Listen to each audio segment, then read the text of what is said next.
the youngest users, how children users influence mobile technology. A great deal of research is being done on children and their use of mobile devices. One recent study showed that most households had television, 97%, but also tablets at 83% and smartphones at 77%. So mobile technology, mobile devices were almost as prevalent in households as television.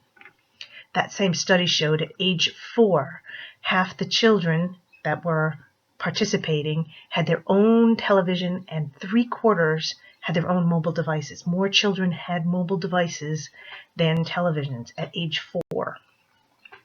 Almost all the children, nearly 97%, had used mobile devices, and most had started before age 1. Continuing, at age 2, most children used the device daily and spent comparable time on mobile devices as they did watching television. 3- and 4-year-olds in the study could use devices without help, and 1/3 engaged in media multitasking. The study also showed that child ownership of device, age at first use, and daily use were not associated with ethnicity or parent education. So mobile devices have permeated all levels of socio and economic and other demographics. It is not particular to one particular class or race. Children of all ethnicities, socio levels have access and are using mobile devices. What are kids getting from them? Why are kids using mobile devices? Mostly for entertainment, music, listen to music, play videos, or play games.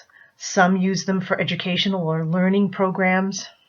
Some are using them as their parents' so-called shut-up toys. Parents give their children devices when they're doing household chores, or to keep them calm, or at bedtime. And sometimes these devices are even being used in innovative ways. They're being used even to help distract children during anesthesia induction or during medical or surgical procedures, if appropriate, just to keep them calm and distracted.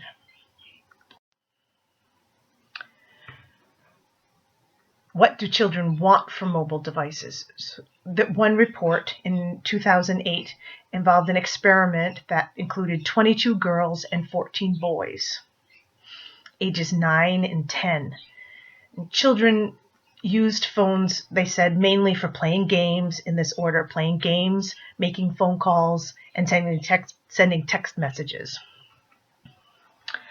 Additionally, children aren't using phones for fun. They want a concrete reason to look for information and actually want the information they find.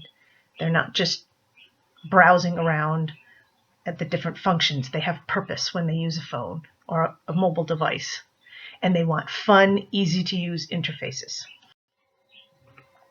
Continuing in that report with that experiment involving the 22 girls and 14 boys, some of the results were interesting.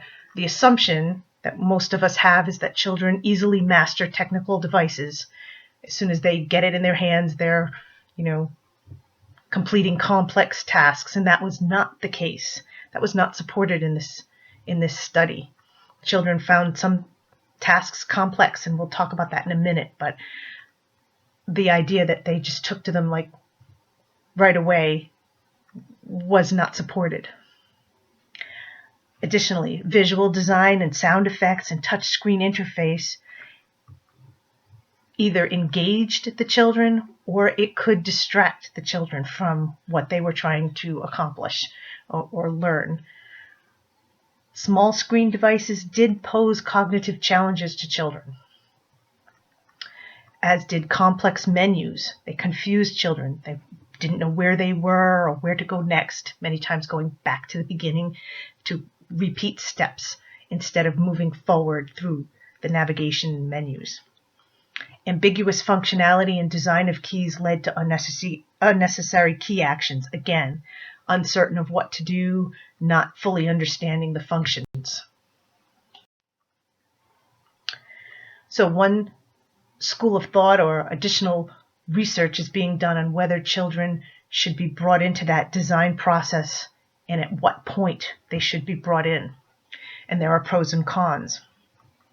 The pros of bringing children into the design process are that children are creative and enthusiastic. They're innovative. They have ideas that adults don't have. And they give very honest feedback, sometimes brutally honest. Sometimes the design professionals in this one article, they were not welcoming the children's honest feedback. Sometimes the design professionals felt the children were too honest, or they didn't want to take their feedback seriously. And the children were also found to be very capable of evaluating sites and making constructive suggestions as to how they might be improved. However, children are sometimes impatient and they're not good at critique. They would say maybe, I don't like it, or it's not good, or it's okay, without further expounding on what they didn't like. And that kind of information was less constructive, less helpful to making improvements. They also sometimes had difficulty verbalizing their thoughts, especially with abstract concepts. In addition, they can only respond to stimuli in a limited way. Design and testing is complex and taxing, and children could easily get exhausted or overstimulated and lose focus. Sometimes the children want things they can't have and may get frustrated with that. They also can't discuss learning goals they haven't achieved yet. They haven't reached goals, certainly in their education in some cases, and they're learning, and it's impossible for them to be able to comment or give ideas about things they haven't yet learned. And designers found that interpreting child dialogue was not as easy as they assumed it would be. Again, I don't like it, or the feelings that the children expressed were not always easily converted into real improvements, suggestions. However, in this particular study, after all of the research and testing was done and all of the interviews, researchers found involving children may require more time and resources, but the innovation and the appropriateness of design outweighed those negatives. And they went on to say, few, if any, current researchers would dispute the value of including children in the design of children's technology, but the dispute lies in the method to accomplish this. When do you bring the children in? As testers of an almost finished product, or closer to the start of the design using prototypes? There's additional patience, additional time that can extend a product development that maybe is not a luxury that designers have. So there are pros and cons. Several recommendations came from these studies that were done on what's best for kids with mobile design. Certainly, children should be encouraged in active and playful interaction with devices in order to build comfort with them. If they're having fun with it, they'll want to continue and try new things. Design should empower children as both authors and readers, and that power leads to confidence, which leads to further desire to learn more and try new things. Also, they should keep menu structures as flat as possible. In other words, simplify. Avoid allocation of many functions to single keys. Certainly, one key per function, one function per key would be much easier for a child to understand and assimilate. Very frequent functions should be situated centrally on the screen. Children would go there first. Find that much easier to navigate. Designers should avoid naming menu functions with very similar names or abstract or generic names, again, to prevent confusion on the part of children in using the app.